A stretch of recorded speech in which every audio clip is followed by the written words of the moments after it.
આપણો દેશ અને સમાજ ઘણી પ્રગતિ કરી છે અને હજુ પણ પ્રગતિ કરતો રહેશે, પરંતુ હજુ પણ સ્ત્રીઓને જેટલું સન્માન મળવું જોઈએ એટલું મળતું નથી, કેમ કે તેઓને હજુ પણ મહત્વ આપવામાં આવતું નથી. આપણા દેશમાં પુરુષોની સરખામણીએ સ્ત્રીઓની સંખ્યા ઘટતી જવી એ બહુ મોટું ચિંતાનું કારણ છે. આપણો સમાજ ભૂતકાળમાં જીવી રહ્યો છે. બેટીને બહુ ભણાવી નહીં, તેને સ્વતંત્રતા આપવી નહીં, આ માનસિક વિચારો આપણા સમાજમાં ખૂબ ઊંડે સુધી પ્રવર્તેલા છે. તેથી તેની ગર્ભમાં હત્યા કરવામાં આવતી હોય, જ્યારે લિંગ પરીક્ષણ કરાવીને આવું કરવું એનાથી મોટો ગુનો કોઈ ન હોઈ શકે. તમે એવું વિચારશો કે છોકરો થશે તો ખૂબ કામ લાગશે, તો એ વિચાર ખોટો છે. દીકરો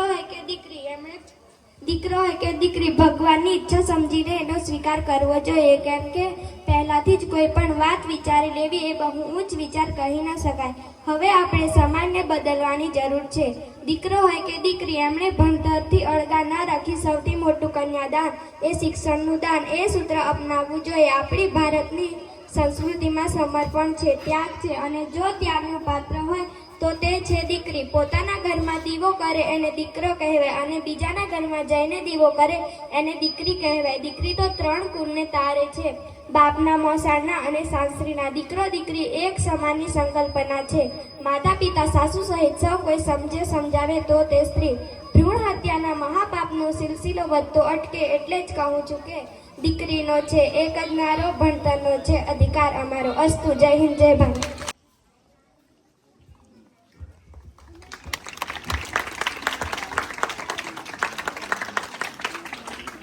તેમજ ધોરણ 10માં પ્રથમ નંબર મેળવેલ છે રાઠવા ધ્રુવીબેન રોહિતભાઈ, એમનું સન્માન પણ આપણા મહેમાન શ્રી ઉપેન્દ્રભાઈ સાહેબ શ્રી કરશે, જે ધોરણ 10માં 83% ગુણ મેળવી પાસ થયેલ છે.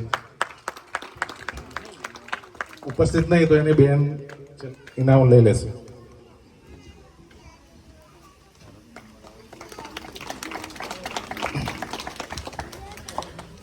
ત્યાર પછી તડવી જયરાજકુમાર રાકેશભાઈ, જેઓ વર્ષ 2025-26 હાર્મોનિયમ વાદનમાં જિલ્લા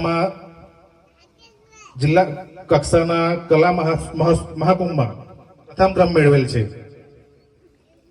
તેમને ઇનામ આપી નરેન્દ્રભાઈ સાહેબ શ્રી સન્માન કરશે. જયરાજભાઈ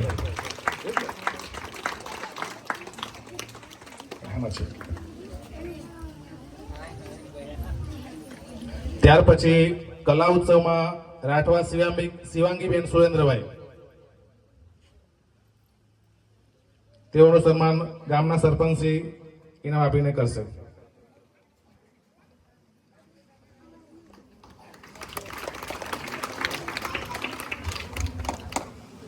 જેઓ તાલુકામાં પ્રથમ ક્રમ મેળવેલ છે. હું ધોરણ 9માં અભ્યાસ કરું છું. મારી શાળાનું નામ શ્રી સ્વામી વિવેકાનંદ હાઈસ્કૂલ છે. મારો વિષય કન્યા કેળવણી છે. કોઈ પણ દેશની પ્રગતિમાં વધારો થવા લાગે છે તે દેશની કન્યા કેળવણી ભારતીય સંસ્કૃતિ કેળવણી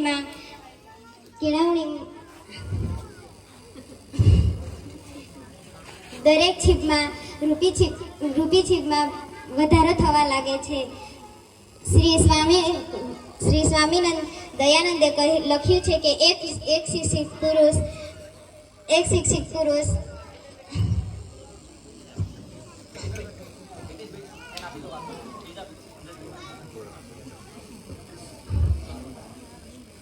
સ્ત્રી શિક્ષિત, સમજદાર, સુયોગ્ય હોય સમગ્ર કુટુંબને સક્ષમ બનાવે છે. કેળવણીના કારણે જ આજના સમાજમાંથી બાળ લગ્ન, સતીપ્રથા જેવા દૂષણોનો અંત આવ્યો છે. શિક્ષિત સ્ત્રી આજના સમાજમાં દૂષણોને બહાર પાડવા મેઘને પડી છે. ગઈકાલે સ્ત્રી દહેજની આગમાં સળગતી ઘરની 4 દિવાલોમાં પુરાયેલી હતી, પરંતુ આજે એવું નથી કે આજની સ્ત્રી વિજ્ઞાન સાહિત્યથી માંડીને રાજકારણ સુધી પહોંચી છે. ઉમા ભારતી જેવી બીજી સ્ત્રીઓ સારી વક્તા બની છે. કિરણ બેદી પ્રથમ IPS ઓફિસર બન્યા હતા. આજે ગુજરાતમાં અનેક સંસ્થાઓમાં વિદ્યાર્થીઓ કેળવણી મેળવી રહ્યા છે.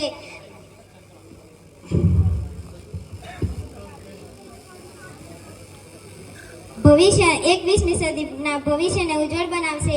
કન્યા કેળવણીના પ્રચાર પ્રસાર માટે વર્તમાન સરકાર અનેક સારી યોજનાઓ અમલમાં મૂકી રહી છે. જો સ્ત્રીને ઉચ્ચ કેળવણી આપવામાં આવે તો આપણને વધુ સમજદાર પુત્રીઓ, પ્રેમાળ પત્નીઓ, સુશીલ માતાઓ મળી શકે તેમ છે. તેઓ વધુ સારા નાગરિકો ઘડી શકે છે. તેમાં કોઈ શંકા નથી. અંતમાં હું એટલું જ કહીશ, કન્યા કેળવણીમાં વ્રત દરેક મા બાપે ખેંચવો જ જોઈએ. દીકરીઓને ભણાવવી જ પડશે. એની ચિંતા સમાજે કરવી જ પડશે. દીકરી ભણશે તો એના માતા પિતાનું, સાસરિયાનું ઘર બંને ઘર તરી જાય છે. દીકરી મારી લાડકવાઈ ભણશે રૂડી પેર ઉગારવા બે કુટુંબ ઉપાય છે આ અસ્તુ. જય હિન્દ, જય ભારત. ખવા આપે, બાળકોને ગમે એ પ્રમાણેનો નાસ્તો પણ અત્યારે મળી રહ્યો છે.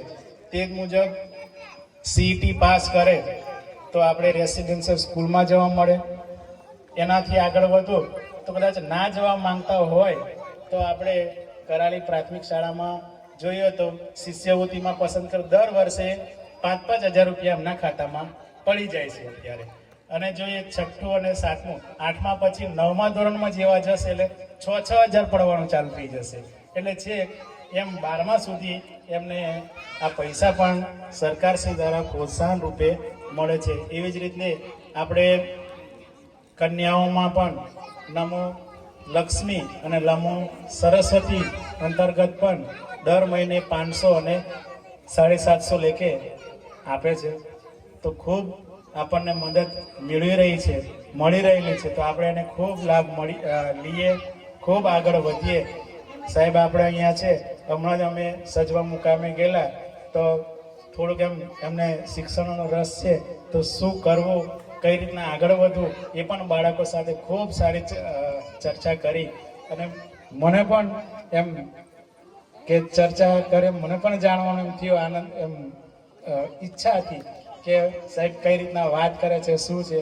એટલે આપણે વધુમાં વધુ સાહેબનો જ લાભ લઈએ એ જ અભ્યર્થના સાથે આજે જે બાલવાટિકાના બાળકો, આંગણવાડીના બાળકો અને જે 9મા ધોરણમાં બાળકો સાહેબના અધ્યક્ષ સ્થાનેથી આજે પ્રવેશ મેળવેલો છે એ કઈ નામ આપણે કરાલીનું નામ રોશન કરો એ જ અભ્યર્થના સાથે જય હિન્દ, જય ભારત. અસ્તુ.